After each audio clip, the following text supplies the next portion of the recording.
নমস্কার, আমার ভুরিভোজ চ্যানেলে সকলকে স্বাগত জানাই। আজকে বানাবো পটল আলু পনির দিয়ে দারুণ টেস্টি একটা রেসিপি, ভীষণ সোজা। তো প্রথমে আমি কড়াইতে সরষের তেল দিলাম, চাইলে এটা আপনারা সাদা তেলেও তৈরি করে নিতে পারেন। প্রথমে আমি পনিরের টুকরোগুলোকে ভেজে নিচ্ছি। পনিরগুলো ছোট ছোট করে টুকরো করে নিয়েছি। পনিরটাকে কিন্তু হালকা লালচে করে ভাজবো, একদম কড়া করে ভাজবো না, তাহলে কিন্তু খেতে ভালো লাগে না, শক্ত ছিপড়ে মতন লাগে। তো এটা ভাজবার সময় আমি এর মধ্যে দিয়ে দিচ্ছি লবণ আর দিয়ে দেবো একটু হলুদ গুঁড়ো। হলুদের পরিমাণটা সামান্য একটু দেব, খুব সামান্য পরিমাণে হলুদ আর লবণ মিশিয়ে নিয়ে পনিরটাকে হালকা লালচে করে ভেজে নিতে হবে। সমস্ত পনিরগুলো একসাথে দিয়েই ভেজে নিয়েছি। এখানে 200 গ্রাম পনির রয়েছে। তো পনিরের পরিমাণ যদি বেশি হয় তাহলে দুবারে বা তিনবারে ভেজে নিতে হবে। দেখুন হালকা লালচে করে ভাজা হয়ে গেছে। এবার একটা অন্য পাত্রে এটা তুলে নেব। এবার আমি আলুও একটা বড় সাইজের আলু নিয়ে পনিরের মতন টুকরো করে রেখেছি। আলুগুলোকেও একদম লালচে করে ভেজে নিতে হবে, যেরকম আলু ভাজার জন্য আলু ভাজা হয় সেইভাবে আলু ভেজে নেব। আলুটাও ভাজবার সময় একটু লবণ দিয়ে দিলাম আর দিয়ে দেবো একটু সামান্য হলুদ গুঁড়ো, একটু পরে অ্যাড করে দিচ্ছি। আলুটাকে খুব ভালো করে ভেজে নিলে খেতে কিন্তু ভীষণ টেস্ট হয়। একটু হলুদ গুঁড়োও দিয়ে দিলাম, হলুদটাকেও মিশিয়ে নিয়ে একদম লালচে করে ভেজে নেব। রেসিপিটা ভালো লাগলে আমার চ্যানেলটাকে সাবস্ক্রাইব করবার অনুরোধ রইল।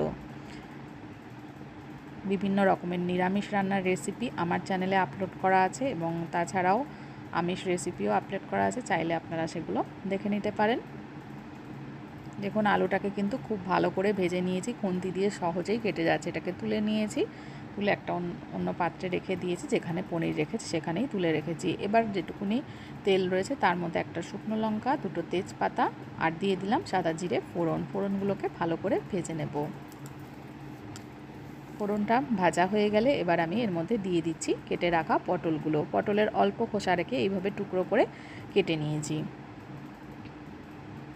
পটলটাকেও কিন্তু খুব ভালো করে ভেজে নিতে হবে। যে পটলের যে কোনো রেসিপিতেই কিন্তু পটলটা খুব ভালো করে ভেজে না নিলে খেতে ভালো লাগে না। তো এখনকার পটল কিন্তু অনেকটাই কচি, ঝটপট ভাজাও হয়ে যাবে। তো সব পটলই একবারে আমি দিয়ে ভালো করে লালচে করে ভেজে নেব। আর ভাজবার সময় একটু লবণ দিয়ে দিচ্ছি।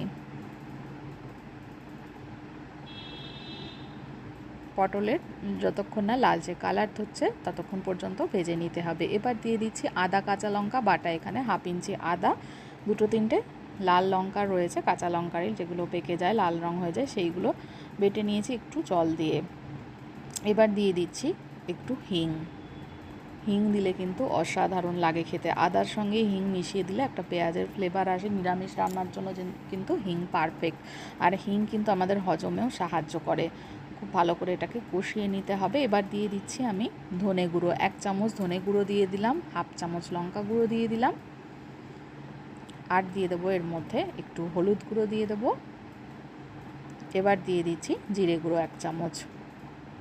সমস্ত গুঁড়ো মশলাগুলো দেওয়ার সময় কিন্তু আঁচটা কমিয়ে রাখতে হবে, যাতে মশলাটা পুড়ে না যায়।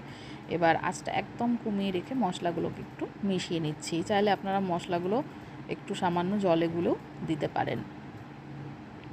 এবার আমি দিয়ে দিচ্ছি ভেজে রাখা আলু আর পনিরটা একসাথে দিয়ে দেবো। সমস্ত সবজি পনির আলু এগুলো কিন্তু খুব ভালো করে ভাজা রয়েছে। একটু ভালো করে মশলার সাথে মিশিয়ে নিচ্ছি আঁচটা কমিয়ে রেখে। চাইলে আপনারা এই রেসিপিটা মাখা মাখাও করতে পারেন বা একটু ঝোল রাখতে পারেন। আমি একটু ঝোল রাখবো। মাখা মাখা করলে পারে জলের পরিমাণটা একটু কম দিতে হবে। এবার আমি ভালো করে কষিয়ে নিয়ে এবার এর মধ্যে একটু চিনি দিয়ে দিলাম। চিনিটাকেও একটু ভালো করে মিক্সড করে নিচ্ছি।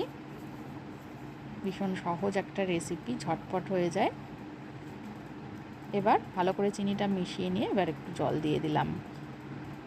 এবার এই জলটা একটু ফুটে ঘন হলে কিন্তু ঝোলটা নামিয়ে দেব। আমি কিন্তু যেহেতু হিং ব্যবহার করেছি, তো আলাদা করে গরম মশলা কিন্তু লাস্টে অ্যাড করিনি। আপনারা চাইলে দিতে পারেন, তবে যেহেতু আমার হিঙের ফ্লেভারটা খুবই ভালো লাগে, হিঙের ফ্লেভারটা যাতে নষ্ট না হয় সেই জন্য আলাদা করে গরম মশলার গুঁড়ো কিন্তু দিইনি। এটা একদম রেডি। দেখুন আমি সার্ভ করে দিয়েছি, দেখতে কতটা সুন্দর হয়েছে, খেতে কিন্তু তার থেকেও বেশি সুন্দর হয়েছে। রেসিপিটা ভালো লাগলে আমার চ্যানেলটাকে সাবস্ক্রাইব করতে ভুলবেন না।